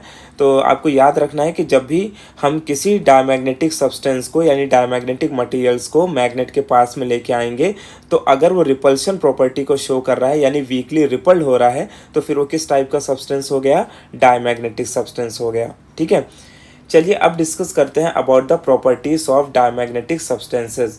तो प्रॉपर्टीज ऑफ डायमैग्नेटिक सब्सटेंस में देखें तो यहाँ पर हमें सबसे पहली प्रॉपर्टी जो समझ में आती है दैट इज़ कि जब हम इन मटेरियल्स को external non uniform magnetic field में रखते हैं यानी when these materials placed in an external non-uniform magnetic field tend to move from stronger part of the field to the weaker part of the field। ठीक है, यानी कि अगर हमने क्या किया कि इन मटेरियल्स को कहाँ पर रखा, external non uniform magnetic field में, तो हम ये देखेंगे कि ये जो मटेरियल्स हैं ये मूव करेंगे, लेकिन कहाँ से कहाँ मूव करेंगे, मैग्नेटिक फील्ड के स्ट्रॉन्गर पार्ट से मैग्नेटिक फील्ड के वीकर पार्ट की तरफ। एक बात तो हम जानते हैं कि यूनिफॉर्म मैग्नेटिक फील्ड और नॉन यूनिफॉर्म मैग्नेटिक फील्ड में क्या डिफरेंस होता है। देखो, यूनिफॉर्म मैग्नेटिक फील्ड तो हम जानते हैं कि सारी मैग्नेटिक फील्ड लाइंस अगर एक दूसरे के पैरेलल हैं तो हम इसे कहते हैं यूनिफॉर्म मैग्नेटिक फील्ड, और अगर सारी मैग्नेटिक फील्ड लाइंस एक दूसरे के पैरेलल नहीं है तो फिर हम इसे क्या कहते हैं, नॉन यूनिफॉर्म मैग्नेटिक फील्ड। तो पहला पॉइंट आपको याद रखना है क्योंकि आने वाले जो paramagnetic substance and ferromagnetic substance के बारे में हम स्टडी करने वाले हैं उसमें ये वाला पॉइंट बहुत कॉमन रहने वाला है। एक्चुअल में तीनों पॉइंट कॉमन रहने वाले हैं और बेसिक कुछ डिफरेंस होगा जिसे आपको समझना है। तो यहाँ पर आपको सबसे पहले याद रखना है कि पहले पॉइंट में हमें ये बताया गया है कि जब भी हम किसी डायमैग्नेटिक सब्सटेंस को नॉन यूनिफॉर्म मैग्नेटिक फील्ड में रखेंगे तो वो मूव करेंगे और मूव करने का जो डायरेक्शन होगा that will be from stronger part of the field to the weaker part of the field. उसके बाद सेकेंड प्रॉपर्टी की हम बात करते हैं जहाँ पर हमें ये पता चलता है कि in the absence of external magnetic field, मान लो पहले हमने अपने मैग्नेटिक सब्सटेंस को मैग्नेटिक फील्ड में रखा था, बाद में हमने क्या किया, मैग्नेटिक फील्ड को हटा लिया। तो जैसे हम मैग्नेटिक फील्ड को हटाएंगे तो हम ये देखेंगे कि जो हमारा डायमैग्नेटिक सब्सटेंस था वो अपनी मैग्नेटिक प्रॉपर्टी को खो देगा, क्योंकि बिकॉज उसका नेट मैग्नेटिक डायपोल मोमेंट क्या हो जाएगा, जीरो हो जाएगा। तो ऐसा क्यों होता है, देखो जब तक हमने मैग्नेटिक फील्ड में डायमैग्नेटिक सब्सटेंस को रखा था तब तक तो वो मैग्नेटिक प्रॉपर्टी को शो कर रहा था क्योंकि उसके जो नेट मैग्नेटिक डायपोल मोमेंट है वो किसी न किसी पर्टिकुलर डायरेक्शन पे अलाइन थे, जिसकी वजह से वो मैग्नेटिक प्रॉपर्टी शो हो रही थी। लेकिन जैसे हम एक्सटर्नल मैग्नेटिक फील्ड को हटा देंगे तो वो अपनी मैग्नेटिक प्रॉपर्टी को खो देगा। ठीक है, उसके बाद जो थर्ड पार्ट है that is related to the second only, diamagnetic substance lose their magnetism on the removal of external magnetic field. तो जब भी हम डायमैग्नेटिक सब्सटेंस से अगर एक्सटर्नल फील्ड को हटा लेंगे तो अपनी मैग्नेटिज्म प्रॉपर्टी को क्या कर देगा, लूज कर देगा। नेक्स्ट अगर हम इनके एग्जांपल्स की बात करें, देखो ऐसा कौन कौन से सब्सटेंसेज हैं जो डायमैग्नेटिक प्रॉपर्टी को शो करते हैं, जिसमें से सबसे पहला आता है मान लो silver, silicon, sodium, copper etcetera. यानी ये कुछ मटेरियल्स ऐसे हैं जिनको अगर हम मैग्नेट के पास में लेके आएंगे तो ये क्या होंगे, वीकली रिपल्ड होंगे। तो जैसे कि आप ये डायग्राम में देख पा रहे हो कि यहाँ पर जो हमारी मैग्नेटिक फील्ड लाइन से जो सीधी जानी चाहिए थी ये थोड़ा सा ऊपर की तरफ कर्व होके जा रही है आगे की तरफ। इसका मतलब क्या है कि देखो अगर रिपल्शन प्रॉपर्टी नहीं होती या ये वीकली रिपल्ड नहीं होता तो सारी फील्ड लाइंस कैसी होती, स्ट्रेट होती, राइट। लेकिन सिंस यहाँ पर जो हमारा मैग्नेटिक सब्सटेंस है it is rippled by a magnet, therefore इसकी जो मैग्नेटिक फील्ड लाइंस है थोड़ा कर्व होके आगे की तरफ जा रही है। तो नेक्स्ट अब हम देखते हैं अबाउट पैरामैग्नेटिक सब्सटेंसेस क्या होते हैं। So substances which are weakly attracted by a magnet are called paramagnetic substances and the property associated with it is known as paramagnetism. तो ओवरऑल अगर देखा जाए तो जैसे हमारे डायमैग्नेटिक सब्सटेंस होते हैं ठीक उसी तरीके से हमारे पैरामैग्नेटिक सब्सटेंस भी होते हैं, बट फ़र्क इतना है कि जो हमारे डायमैग्नेटिक सब्सटेंस है दे आर वीकली रिपल्ड और ये क्या होते हैं, वीकली अट्रैक्टेड। ठीक है, यही एक बेसिक डिफरेंस है। अदरवाइज अगर हम इसकी प्रॉपर्टीज़ देखेंगे तो काफ़ी सिमिलर प्रॉपर्टीज़ आपको दिखाई देंगी। जैसे आप यहाँ पर देख पा रहे हो, यहाँ पर हमने क्या लिखा है कि this material when placed in an external non uniform magnetic field tend to move from weaker part of the field to the stronger part of the field. अगर आप कंपेयर करोगे ना डायमैग्नेटिज्म से तो वहाँ पर हमने क्या लिखा था, वहाँ पर हमने लिखा था about stronger part of the field to the weaker part of the field. Next उसके बाद अगर हम सेकंड प्रॉपर्टी की बात करें तो एज यूजुअल जैसे हमने डायमैग्नेटिज्म में देखा था ठीक वही चीज़ें हैं यहाँ पर। In the absence of external magnetic field the net dipole moment is zero. ठीक है, तो जैसे आप एक्सटर्नल मैग्नेटिक फील्ड हटा लोगे नेट डायपोल मोमेंट जीरो हो जाएगा, और जैसे ही नेट डायपोल मोमेंट जीरो हो जाएगा वो अपनी मैग्नेटिक प्रॉपर्टी को लूज कर देगा। ठीक है, तो इस तरीके से हमने देखा कि डायमैग्नेटिज्म और पैरामैग्नेटिज्म जो है अगर इनके बारे में अगर बात करें तो दोनों सिमिलर टाइप के सब्सटेंसेज हैं और उनकी प्रॉपर्टीज़ भी ऑलमोस्ट क्या है सेम है, बट डिफरेंस सिर्फ एक ही पॉइंट में है कि जो हमारा डायमैग्नेटिक सब्सटेंस है they are weakly repelled and paramagnetic substance are weakly attracted. उसके बाद यहाँ पर क्या बोला है, देखो एक इंपॉर्टेंट लाइन यहाँ पर हमने लिखी है, they can not be use to make permanent magnet. हम पैरामैग्नेटिक सब्सटेंसेस को कभी भी परमानेंट मैग्नेट नहीं बना सकते हैं। उसके पीछे रीज़न यह है कि आप देखते हो कि जैसे आप एक्सटर्नल मैग्नेटिक फील्ड को हटा देते हो तो वह अपनी मैग्नेटिक प्रॉपर्टी को लूज़ कर देता है, और जो सब्सटेंस एक्सटर्नल मैग्नेटिक फील्ड हटाने पर अपनी मैग्नेटिक प्रॉपर्टी को लूज़ कर देता है उसे हम परमानेंट मैग्नेट नहीं बना सकते हैं।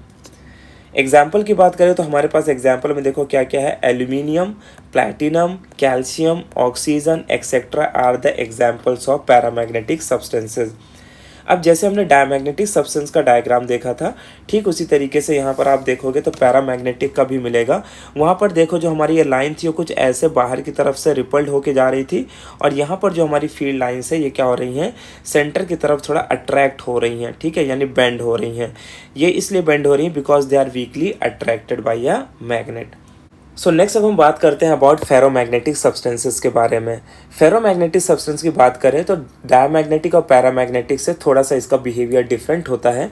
जैसे यहाँ पर हमने लिखा है substances which are strongly attracted by a magnet are called ferromagnetic substances. तो फेरोमैग्नेटिक सब्सटेंस वो सब्सटेंस होते हैं जिनको अगर हम मैग्नेट के पास में लेके आएंगे तो बहुत स्ट्रांगली वो अट्रैक्ट हो जाएंगे। फॉर एग्जाम्पल आयरन, आयरन को जब आप मैग्नेट के पास में लेके आते हो बहुत तेज़ी से अट्रैक्शन देखने को हमें मिलता है, and the property associated with it is known as ferromagnetism. तो चलिए अब हम समझते हैं about the properties of the ferromagnetic substances. तो जब सबसे पहले हमने प्रॉपर्टी लिखी है that is about these materials when placed in an external non uniform magnetic field tend to move from weaker part of the field to the stronger part of the field. तो overall अगर हम देखें तो paramagnetic substance से काफ़ी मिलता जुलता होता है फेरोमैग्नेटिक सब्सटेंस का बिहेवियर कुछ पॉइंट में। जैसे कि वहाँ पर हमने देखा था कि वीकली अट्रैक्टेड था, यहाँ पर क्या होता है स्ट्रांगली अट्रैक्टेड। इसीलिए ये वाला जो पहला पॉइंट है वो सेम है, वहाँ पर भी weaker part of the stronger part था और यहाँ पर भी वीकर पार्ट टू द क्या है स्ट्रॉन्गर पार्ट। उसके बाद नेक्स्ट यहाँ पर जो सबसे इंपॉर्टेंट है जो डायमैग्नेटिज्म और पैरामैग्नेटिक सब्सटेंस में ये प्रॉपर्टी नहीं होती है वो ये है कि even in the absence of external magnetic field ferromagnetic substance have resultant magnetic moment. जैसे कि हमने देखा कि डायमैग्नेटिक सब्सटेंसेस में और पैरामैग्नेटिक सब्सटेंस में हम ये देखते थे कि जैसे हम एक्सटर्नल मैग्नेटिक फील्ड को रिमूव कर देते थे वो सब्सटेंसेस अपनी मैग्नेटिक प्रॉपर्टी को लूज कर देते थे, उनका नेट डायपोल मोमेंट जीरो हो जाता था। बट ऐसा केस फेरोमैग्नेटिक सब्सटेंस के साथ नहीं होता है। अगर फेरोमैग्नेटिक सब्सटेंस से अगर एक्सटर्नल मैग्नेटिक फील्ड को हटा भी लिया जाए तो उसका resultant magnetic dipole moment zero नहीं होगा, जिसकी वजह से वो अपनी मैग्नेटिक प्रॉपर्टी को लूज नहीं करेगा बल्कि स्ट्रांगली मैग्नेटाइज्ड हो जाएगा। नेक्स्ट अगर हम एग्जाम्पल्स की बात करें तो iron is the best example, निकल है, कोबाल्ट है एंड उनसे मिलकर बने हुए एलॉयज हैं। यहाँ पर आप देख पा रहे हो डायग्राम में, देखो किस तरीके से जो मैग्नेटिक फील्ड लाइंस है ये बहुत तेजी से क्या हो रही है अट्रैक्ट हो रही हैं, ठीक है, टुवर्ड द सेंटर साइड। तो इस तरीके से फेरोमैग्नेटिक सब्सटेंस काम करते हैं।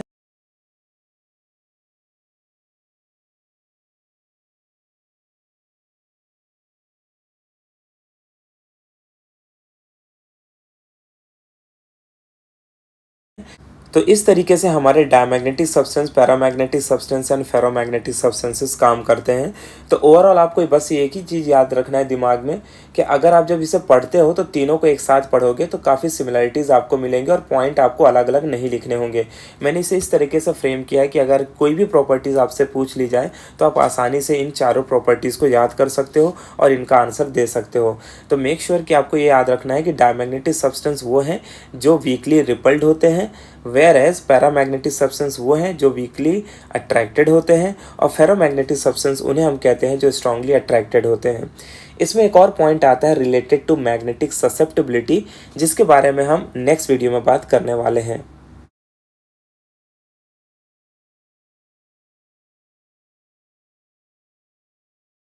तो चलिए समझते हैं कि डोमेन थियरी क्या है।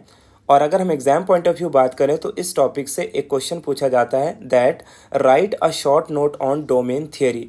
तो 2 to 3 मार्क्स के लिए क्वेश्चन आपको एग्जाम में पूछा जा सकता है। तो चलिए इस टॉपिक को हम स्टार्ट करते हैं। तो टॉपिक स्टार्ट करने से पहले हमें एक डायग्राम की ज़रूरत पड़ेगी, जिस डायग्राम से हम डोमेन थियरी को बहुत आसानी से समझ पाएंगे।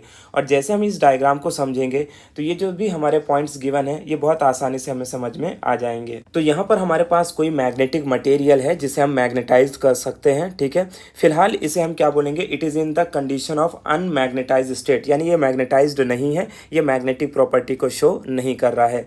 तो हम यहाँ पर ये जानेंगे कि ये मैग्नेटिक प्रॉपर्टी को क्यों नहीं शो कर रहा है, और नेक्स्ट स्टेट में हम देखेंगे कि ये मैग्नेटाइज्ड हो जाएगा यानी मैग्नेटिक प्रॉपर्टी को शो करेगा। तो इन दोनों में क्या फ़र्क है, क्यों मैग्नेटाइज्ड नहीं है और क्यों मैग्नेटाइज्ड है, इन दोनों के बीच का डिफरेंस हम समझते हैं। तो देखो, जब भी कोई हम मैग्नेटिक मटेरियल लेते हैं, लेट दैट मैग्नेटिक मटेरियल भी आयरन। सपोज करो कि ये हमारे पास आयरन है। अब यहाँ पर हम क्या करेंगे, इसको हम एक नंबर, छोटे छोटे नंबर्स में ऐसा डिवाइड कर देंगे। इन छोटे छोटे रीजन्स कहलाते हैं, इन्हें हम क्या कहते हैं, रीजन्स कहते हैं। और बेसिकली इन्हीं रीजन्स को डोमेन कहा जाता है। तो डोमेन का मतलब होता है स्मॉल रीजन्स। ये जो रीजन्स आपको दिखाई दे रहे हैं ये काफ़ी स्मॉल इन साइज। तो ओवरऑल एक डोमेन का जो साइज होता है दैट इज़ अराउंड 1 मिलीमीटर, और 1 मिलीमीटर साइज में अराउंड 10⁻10 से लेकर 10⁻17 एटम्स फिट बैठते हैं, राइट। और आप समझ सकते हो आपके अगर 1 मिलीमीटर का साइज जो कि बहुत स्मॉल इन साइज होता है, इसमें अगर 10⁻10 से लेकर 10⁻17 एटम्स होते हैं तो फिर इसके अंदर क्या होंगे, बहुत सारे इलेक्ट्रॉन्स होंगे। और हम जानते हैं कि हर एक इलेक्ट्रॉन का अपना एक मैग्नेटिक डायपोल मोमेंट होता है, जो कि स्टार्टिंग मैंने पहले लेक्चर में आपको बताया था, that is magnetic dipole moment of revolving electron. तो आपको याद रखना है कि हर एक इलेक्ट्रॉन का क्या होगा, मैग्नेटिक डायपोल मोमेंट होगा। तो इनिशियली जब हमारा ये मटेरियल मैग्नेटाइज नहीं होता है तब एक डोमेन के अंदर, जैसे ये एक डोमेन हो गया, राइट। तो इस डोमेन के अंदर जितने भी हमारे इलेक्ट्रॉन्स होंगे उन सब का जो नेट डायपोल मोमेंट होगा वो एक पर्टिकुलर डायरेक्शन पे कुछ इस तरीके से अलाइन हो जाता है, राइट। उसी तरीके से जो हमारा अगला डोमेन है, ये वाला डोमेन, इस डोमेन में मान लेते हैं नेट मैग्नेटिक डायपोल मोमेंट का डायरेक्शन ये है। उसी तरीके से हर एक डोमेन में जो net magnetic dipole moment of electron होगा उसका कुछ ना कुछ डायरेक्शन होगा। लेकिन आप ये देख रहे हो कि जो भी हमारे डोमेन्स हैं, हर एक डोमेन्स में जो डायरेक्शन ऑफ मैग्नेटिक मोमेंट है वो क्या है, अलग अलग है। ये किस स्टेट में ऐसा होता है, जब हमारा मटेरियल मैग्नेटाइज्ड नहीं होता है, राइट। और हमें अगर मटेरियल को मैग्नेटाइज्ड करना है तो ये जो भी नेट डायपोल मोमेंट है इन सबको एक पर्टिकुलर डायरेक्शन में अलाइन होना पड़ेगा। तो अब हम कैसे इनको पर्टिकुलर डायरेक्शन में अलाइन कर सकते हैं, तो इसका तरीका क्या है कि हम इसमें क्या करेंगे, मैग्नेटिक फील्ड सेटअप कर देंगे। जैसे कि आप यहाँ पर देख पा रहे हो, मैंने यहाँ पर क्या किया है, मैग्नेटिक फील्ड का सेटअप किया है। अब क्या होगा कि जैसे मैं मैग्नेटिक फील्ड इसमें अप्लाई करूँगा, राइट, तो ये मान लो कि ये क्या है, मैग्नेटिक फील्ड है। तो मैग्नेटिक फील्ड अप्लाई करने से होगा क्या कि मैग्नेटिक फील्ड ये जितने भी डाइपोल मोमेंट्स हैं इन डाइपोल मोमेंट्स को एक पर्टिकुलर डायरेक्शन पे अलाइन कर देगी। अब जितने ज़्यादा डाइपोल मोमेंट्स पर्टिकुलर डायरेक्शन में अलाइन होंगे उतना हमारा ये मटेरियल मैग्नेटाइज्ड होता जाएगा। तो जैसे ही मैं मैग्नेटिक फील्ड को अप्लाई करूंगा तो मैं ये देखूंगा कि जितने भी डोमेन्स है सारे डोमेन्स के जो नेट मैग्नेटिक डाइपोल मोमेंट है इलेक्ट्रॉन के वो एक पर्टिकुलर डायरेक्शन पे अलाइन हो जाएंगे। और जैसे ये पर्टिकुलर डायरेक्शन पे अलाइन होते जाएंगे वैसे धीरे धीरे ये मैग्नेटाइज्ड होता जाएगा। और अगर हम देखेंगे कि पूरे मैग्नेटिक डायपोल मोमेंट एक पर्टिकुलर डायरेक्शन पे अलाइन हो चुके हैं तो ये बहुत स्ट्रांगली मैग्नेटाइज्ड हो जाएगा। तो इस तरीके से हम एक अनमैग्नेटाइज्ड मैग्नेटिक मटेरियल को मैग्नेटाइज्ड मैग्नेटिक मटेरियल बनाते हैं। तो बहुत सिंपल सा तरीका होता है अनमैग्नेटाइज से मैग्नेटाइज करने का, कि अनमैग्नेटाइज स्टेट में जो हमारा मटेरियल है उसमें हम क्या करेंगे, एक्सटर्नल मैग्नेटिक फील्ड लगा देंगे। एक्सटर्नल मैग्नेटिक फील्ड क्या करेगी कि इसके अंदर जो छोटे छोटे डोमेन्स प्रेजेंट हैं इन डोमेन्स के डायरेक्शन को अलाइन कर देगी एक पर्टिकुलर डायरेक्शन में। और जैसे जैसे ये इलेक्ट्रॉन के डायरेक्शन एक पर्टिकुलर डायरेक्शन में अलाइन होते जाएंगे वैसे वैसे ये हमारा मटेरियल मैग्नेटाइज्ड होता जाएगा। ठीक है, अब चलिए हम समझते हैं जो भी हमने पॉइंट्स लिखे थे। तो आई होप कि आपको समझ में आ रहा होगा कि किस तरीके से हम किसी मटेरियल को मैग्नेटाइज्ड करते हैं। तो देखो, एग्जाम पॉइंट ऑफ व्यू इस पर्टिकुलर टॉपिक से जो हमें इंपॉर्टेंट पॉइंट्स लिखने होंगे वो कुछ इस तरीके से हमें लिखना है that according to domain theory a ferromagnetic material contains a large number of small regions और डोमेन्स। जैसे कि अभी हमने डायग्राम में देखा कि जो हमारा अनमैग्नेटाइज्ड मटेरियल था उसमें बहुत छोटे छोटे हमने रीजन्स किए और उन्हीं रीजन्स को हम क्या कहते हैं, डोमेन्स कहते हैं। तो एक और बात, फेरोमैग्नेटिक मटेरियल तो आपको पता ही है क्योंकि मैंने पिछले लेक्चर में बताया था फेरोमैग्नेटिक मटेरियल क्या होते हैं। Ferromagnetic material are those material which get strongly magnetise by the magnet. अगर हम मैग्नेट के पास में लेके आएंगे तो स्ट्रांगली मैग्नेटाइज हो जाएंगे, अगर हम उसे एक्सटर्नल मैग्नेटिक फील्ड में रखेंगे तो वो स्ट्रांगली मैग्नेटाइज हो जाते हैं। उसके बाद जो हमारा नेक्स्ट पॉइंट है that is typical size of domain is 1 millimetre and contains about 10⁻10 to 10⁻17 atoms, जिसके बारे में मैंने ऑलरेडी डिस्कस किया है। ठीक है, थर्ड पॉइंट हमारा क्या कहता है, the region in which all the magnetic moments, ये इंपॉर्टेंट पॉइंट है। ठीक है, the region in which all the magnetic moments are aligned in the same direction are known as domains. अब यहाँ पर दो स्पेशल बात आती है अनमैग्नेटाइज्ड को लेकर और मैग्नेटाइज्ड को लेकर। So in unmagnetized state, the domain axes of different domains are oriented randomly, resulting in the net magnetic dipole moment of the material to be 0। जैसे कि यहाँ पर हम डायग्राम में देख पा रहे थे कि इस पर्टिकुलर फेज में ये जो आप डायग्राम देख रहे हो इसमें हर एक डोमेन का अपना नेट डाइपोल मोमेंट तो है, लेकिन ओवरऑल अगर हम देखें तो net dipole moment of this magnetic material क्या होगा, 0 होगा, क्योंकि कोई डोमेन का डायरेक्शन इधर है, किसी डोमेन के डायरेक्शन इधर है, तो डिफरेंट डायरेक्शन होने की वजह से दोनों एक दूसरे के डाइपोल मोमेंट को कैंसिल आउट कर देंगे और net resultant magnetic dipole moment यहाँ पर क्या हो जाएगा, 0। तो आपको याद रखना है कि इस फेज में जो net resultant magnetic dipole moment क्या है वो 0 है, और इस फेज में इसका net resultant magnetic dipole moment m के इक्वल होगा। ठीक है, तो जो हमारा फोर्थ पॉइंट है वो हमें क्या बताता है कि in unmagnetised state the domain axis of different domains are oriented randomly. जैसे कि आप देख पा रहे हो यहाँ पर अनमैग्नेटाइज्ड स्टेट कंडीशन में जो भी हमारे डोमेन्स है वो डिफरेंट डायरेक्शन पे अरेंज्ड है। फिर लास्ट पॉइंट जो हमारा ये कहता है कि when an external magnetic field is applied, जैसे आप यहाँ पे देख पा रहे थे कि जैसे हमने एक्सटर्नल मैग्नेटिक फील्ड को अप्लाई किया, so domain try to align themselves along the direction of the applied magnetic field. तो जिस डायरेक्शन पे मैग्नेटिक फील्ड है ये डोमेन्स भी सारे उसी डायरेक्शन पे अलाइन हो चुके हैं। इस तरीके से ये अनमैग्नेटाइज मटेरियल मैग्नेटाइज्ड हो चुका है, लेकिन जैसे ये मैग्नेटाइज हो जाएगा तो ये बहुत स्ट्रांगली मैग्नेटाइज होगा, बिकॉज फेरोमैग्नेटिक मटेरियल जो होते हैं वो बहुत स्ट्रांगली मैग्नेटाइज हो सकते हैं। तो इस तरीके से हमने देख लिया कि ferromagnetism on the basis of domain theory किस तरीके से काम करता है। नेक्स्ट अब हम टॉपिक कवर करेंगे that is related to Pierre Curie law. तो चलिए समझते हैं पेरी क्यूरी लॉ क्या है और इन्होंने क्या ऑब्जर्व किया। अकॉर्डिंग टू पेरी क्यूरी यहाँ पर क्या दिया है, the magnetization of a paramagnetic material. तो बेसिकली यहाँ पर जो पेरी क्यूरी है वो किसकी बात कर रहे हैं, अबाउट द पैरामैग्नेटिक मटेरियल के बारे में। क्या होते हैं पैरामैग्नेटिक मटेरियल, ऐसे material which gets weakly attracted by the magnet are called paramagnetic material. तो यहाँ पर उन्होंने ये बोला कि जो भी हमारे पास पैरामैग्नेटिक मटेरियल होते हैं उनका जो मैग्नेटाइजेशन होता है it is directly proportional to the applied magnetic field. ठीक है, and inversely proportional to the absolute temperature. ये बहुत इंपॉर्टेंट लाइन है, इसके बारे में हम अभी आगे थोड़ा सा डिस्कस करेंगे। तो क्यूरीज लॉ के हिसाब से जो भी मटेरियल, यानी कौन सा मटेरियल, पैरामैग्नेटिक मटेरियल मैग्नेटाइज्ड होगा उसका जो मैग्नेटाइजेशन वैल्यू है वो सबसे पहले किस पर डिपेंड करेगा, मैग्नेटिक फील्ड पे डिपेंड करेगा, and also it will depend on the absolute temperature. और कैसा डिपेंड करेगा, इनवर्स डिपेंड करेगा। तो इस फिनोमेना से, इस लॉ से हमें एक बात पता चलती है कि जितनी स्ट्रॉन्ग मैग्नेटिक फील्ड होगी उतना ज़्यादा वो मैग्नेटाइज्ड होगा, राइट। और दूसरा हमें ये पता चलता है कि अगर हम टेम्परेचर इंक्रीज करेंगे तो मैग्नेटाइजेशन की जो वैल्यू है वो डिक्रीज होती है। ये किसी भी सब्सटेंस के लिए ओबे होता है, आपको याद रखना है। ठीक है, यानी अगर हमारे पास कोई एक मैग्नेट है और हम उसको टेम्परेचर उसका इंक्रीज करेंगे, उसको हाई टेम्परेचर पर रखेंगे तो अपनी मैग्नेटिक प्रॉपर्टी को लूज़ करेगा। क्यों लूज़ कर देगा, क्योंकि उसके अंदर जो नेट मैग्नेटिक डाइपोल मोमेंट जो एक पर्टिकुलर डायरेक्शन पे अलाइन थे वो डिस्ट्रॉय हो जाएंगे और फिर वो अनमैग्नेटाइज्ड हो जाएगा। तो अगर मैं इन दोनों को कंबाइन करूँ तो मैं क्या लिख सकता हूँ कि m is directly proportional to b by T. ठीक है, यहाँ से हम जानते हैं कि अगर हमने प्रोपोर्शनलिटी साइन हटाया तो कुछ ना कुछ कांस्टेंट रखना पड़ेगा।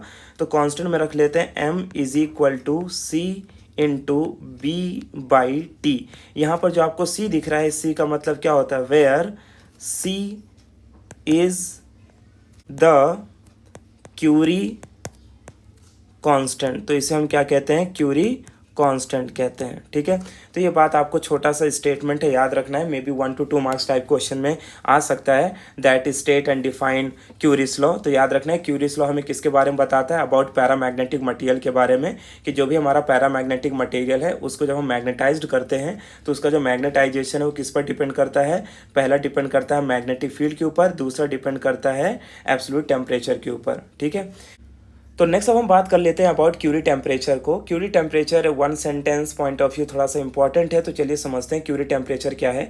जैसे कि अभी अभी मैंने बताया कि टेम्परेचर को इंक्रीज करने से मैग्नेटाइजेशन की वैल्यू डिक्रीज होती है। यहाँ पर बस वही लिखा है, the temperature at which a ferromagnetic material transforms into a paramagnetic material is called Curie temperature। यानी कि एक ऐसा टेम्परेचर जिस टेम्परेचर पर फेरोमैग्नेटिक मटेरियल पैरामैग्नेटिक मटेरियल में कन्वर्ट हो जाएगा, उस पर्टिकुलर टेम्परेचर को हम क्या कहते हैं, क्यूरी टेम्परेचर कहते हैं। जैसे कि अभी अभी हमने डिस्कस किया था इससे पहले क्यूरीज लॉ में कि मैग्नेटाइजेशन जो है it is inversely proportional to temperature. तो अगर magnetisation inversely proportional to temperature है, तो जैसे जैसे आप टेम्परेचर को इंक्रीज करते जाओगे, मैग्नेटाइजेशन की वैल्यू कम होती जाएगी, कम होती जाएगी, कम होती जाएगी, और एक ऐसा पॉइंट आएगा कि फेरोमैग्नेटिक मटेरियल किस में कन्वर्ट हो जाएगा, पैरामैग्नेटिक मटेरियल में। सो इस तरीके से हमने ferromagnetism on the basis of domain theory भी हमारा हो गया। उसके बाद curies law and curies temperature किसे कहते हैं ये भी हमने देख लिया। सो एट लास्ट अब हम समझते हैं कि हिस्टेरेसिस क्या होता है। देखो, हिस्टेरेसिस इस पर्टिकुलर टॉपिक में हमें फेरोमैग्नेटिक मटेरियल के बिहेवियर के बारे में स्टडी करना है कि अगर हम किसी फेरोमैग्नेटिक मटेरियल को मैग्नेटिक फील्ड के प्रेजेंस में रखते हैं तो किस तरीके से वो बिहेव करेगा, कैसे वो मैग्नेटाइज एंड डीमैग्नेटाइज्ड होगा। उसी सारे प्रोसेस को हम ग्राफ में इस तरीके से प्लॉट करते हैं, और ये जो ग्राफ हमें सामने दिखाई देता है, इसी ग्राफ को हम हिस्टेरेसिस लूप कहते हैं। तो जैसे कि यहाँ पर मैंने लिखा हुआ है कि all ferromagnetic material exhibit the phenomena of hysteresis. तो जितने भी फेरोमैग्नेटिक मटेरियल है, जैसे कि मैंने पहले भी आपको बताया कि ferromagnetic material are those material which are strongly attracted by a magnet, और अगर आपने इन्हें एक बार मैग्नेटाइज्ड कर दिया तो अगर आप एक्सटर्नल मैग्नेटिक फील्ड हटा भी लेते हो तो भी ये कुछ मैग्नेटिक प्रॉपर्टी को रिटेन कर पाते हैं। तो देखो, सबसे पहले यहाँ पर क्या है, if B is measured for various values of H then the graph will show hysteresis loop. तो यहाँ पर वही मैं बात कर रहा था कि अगर हम मैग्नेटिक फील्ड के प्रेजेंस में फेरोमैग्नेटिक मटेरियल को रखेंगे और धीरे धीरे हम यहाँ से नेगेटिव से पॉजिटिव की तरफ मैग्नेटिक फील्ड को इंक्रीज करेंगे, तो हम ये देखेंगे कि वो धीरे धीरे मैग्नेटाइज्ड होगा। तो इस पूरे पर्टिकुलर प्रोसेस को हमें यहाँ पर समझना है। तो सबसे पहले स्टेप बाय स्टेप समझते हैं। जैसे कि आप ये ग्राफ देख पा रहे हो, तो यहाँ पर इसे कुछ इस तरीके से समझना है कि लेट से ये हमारे पास नेगेटिव एच है, ये हमारे पास पॉजिटिव एच है। इनिशियली जो हमारा ग्राफ है वो जीरो पोजीशन पे है। कहाँ पे है? जीरो पोजीशन पे। देखो होगा क्या कि यहाँ पर सबसे पहला पॉइंट लिखा है कि B is increased when H is increased from zero. जैसे कि आप देख पा रहे हो, इनिशियली हमारा ग्राफ जो है वो जीरो पोजीशन पे है, क्योंकि यहाँ पर अभी हमने कोई एक्सटर्नल मैग्नेटिक फील्ड अप्लाई नहीं की है, तो हमारा मटेरियल मैग्नेटाइज नहीं हुआ है।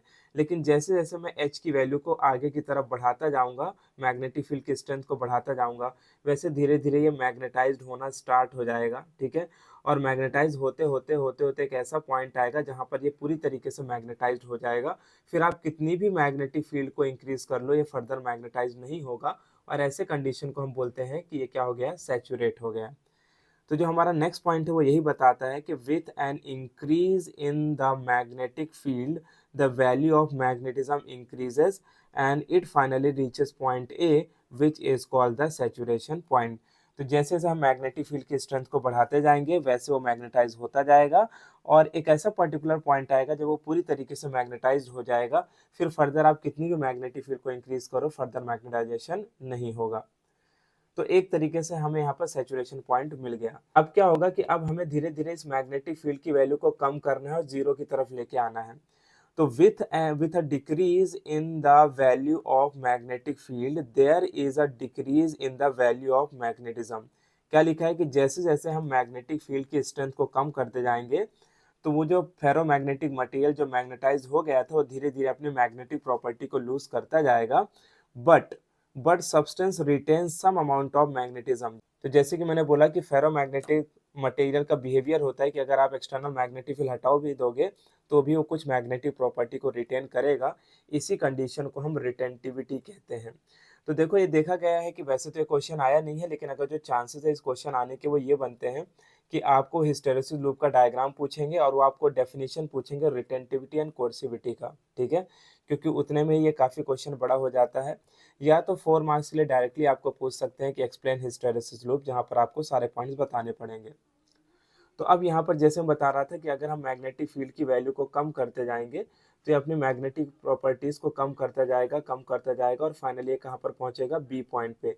बी पॉइंट को हम रिटेंटिविटी कहते हैं, मतलब इस पॉइंट पर दो हमने मैग्नेटिक फील्ड जीरो कर दिया फिर भी ये कुछ मैग्नेटिज्म रिटेन कर पा रहा है। अब नेक्स्ट पॉइंट हमें क्या कहता है कि when there is a decrease in the magnetic field towards the negative side. तो अब हम यहाँ पर क्या करने वाले हैं, when there is a decrease in the magnetic field toward the negative side। तो अब नेगेटिव साइड की तरफ हम मैग्नेटिक फील्ड को इस तरीके से डिक्रीज कर रहे हैं, ठीक है। तो जैसे जैसे डिक्रीज करेंगे तो अब ये और अपनी मैग्नेटिक प्रॉपर्टी को लूज करता जाएगा और फाइनली कहाँ पर पहुंचेगा, सी पॉइंट पर। और इस सी पॉइंट को हम कोएर्सिविटी कहते हैं। क्या कहते हैं, कोएर्सिविटी, यानी इस पर्टिकुलर पॉइंट पे ये पूरी तरीके से अपनी मैग्नेटिक प्रॉपर्टी को लूज कर देगा, ठीक है। एंड इसीलिए हम इसे कोएर्सिविटी पॉइंट कहते हैं। So magnetism also decreases and at point C the substance is completely demagnetized, hence called coercivity। तो क्या बोला है कि जैसे जैसे आप मैग्नेटिक फील्ड की स्ट्रेंथ को कम करते जाओगे टुवर्ड द नेगेटिव साइड, ये अपनी मैग्नेटिक प्रॉपर्टी को लूज करता जाएगा, फाइनली कहाँ पर पहुंचेगा, सी पॉइंट पर, जहां पर ये पूरी तरीके से कंप्लीटली डीमैग्नेटाइज्ड हो जाएगा और उसी पॉइंट को हम कोएर्सिविटी कहते हैं। फिर उसके बाद देखो हम क्या करेंगे, वापस से नेगेटिव मैग्नेटिक फील्ड से पॉजिटिव मैग्नेटिक फील्ड की तरफ बढ़ेंगे तो वापस से धीरे धीरे मैग्नेटाइज्ड होगा but in the opposite direction. और फाइनली वापस हमें डी पॉइंट मिल जाएगा जहां पर ये वापस से सैचुरेट हो जाएगा, पूरी तरीके से मैग्नेटाइज्ड हो जाएगा। तो ये पॉइंट हमने यहाँ पर मेंशन किया है कि saturation in the opposite direction. तो earlier the saturation was in the forward direction, now the saturation is in the upward direction, ठीक है। तो फिर वापस ये पूरी तरीके से मैग्नेटाइज हो गया। सेम प्रोसेस ये चलेगा, जो प्रोसेस आपने इस डायरेक्शन पे देखा था सेम प्रोसेस आपको इधर की तरफ देखने को मिलेगा। तो यहाँ पर लास्ट पॉइंट हमारा वही कहता है कि इन the opposite direction the cycle is continued when the saturation point is D, the retentivity point is E and the coercivity point is F, ठीक है। तो जैसे कि आप यहाँ पे देख पा रहे हो वापस से साइकिल उसी तरीके से फॉलो करेगा और अपने को E, F, A पॉइंट मिल जाएंगे। Now, due to the forward and opposite direction process, the cycle is complete and this cycle is called hysteresis loop। तो ये जो आपको पर्टिकुलर मैंने प्रोसेस समझाया है, इसी प्रोसेस को हम यहाँ पर बोलते हैं हिस्टेरेसिस लूप।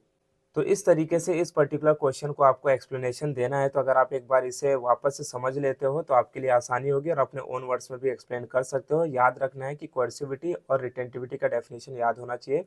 तो मैं बोल रहा था हिस्टेरेसिस क्या है, बेसिकली फेरोमैग्नेटिक मटेरियल का बिहेवियर है in terms of external magnetic field. यहाँ पर हम ये देखते हैं कि जैसे जैसे हम पॉजिटिव मैग्नेटिक फील्ड बढ़ाते हैं तो मैग्नेट क्या होता है, मटेरियल मैग्नेटाइज्ड होता है और एक ऐसा पॉइंट आता है जहाँ पर वो पूरी तरीके से मैग्नेटाइज हो जाता है, उसी पॉइंट को हम सैचुरेशन पॉइंट कहते हैं। फिर जैसे हम मैग्नेटिक फील्ड की वैल्यू को कम करते हैं वो धीरे धीरे अपनी मैग्नेटिक प्रॉपर्टी को लूज करता है बट पूरी तरीके से जीरो नहीं होता है, कुछ अमाउंट की मैग्नेटिक प्रॉपर्टी को वो रिटेन कर पाता है and that is called retentivity. फिर वापस से जब मैं नेगेटिव डायरेक्शन पे मैग्नेटिक फील्ड को डिक्रीज करूंगा तो at that time I will see that कि वो मैग्नेटिक प्रॉपर्टी को वापस से क्या करेगा, लूज करेगा और एक ऐसा पॉइंट आएगा जहां पर वो कम्प्लीटली डीमैग्नेटाइज हो जाएगा और उसी पॉइंट को हम कोएर्सिविटी कहते हैं। अब ये सेम चीज़ को हम वापस से सी से डी की तरफ जब जाएंगे तो हम मैग्नेटिक फील्ड की वैल्यू को इंक्रीज करेंगे और जिसकी वजह से वो धीरे धीरे वापस से मैग्नेटाइज्ड होगा but in the opposite direction और डी पॉइंट पर फाइनली पूरी तरीके से मैग्नेटाइज हो जाएगा और हमें सैचुरेशन पॉइंट मिल जाएगा। यही सेम प्रोसेस हम दूसरे डायरेक्शन पर भी कंटिन्यू करते हैं। तो इसी forward and opposite direction process को हम हिस्टेरेसिस लूप का साइकिल कहते हैं।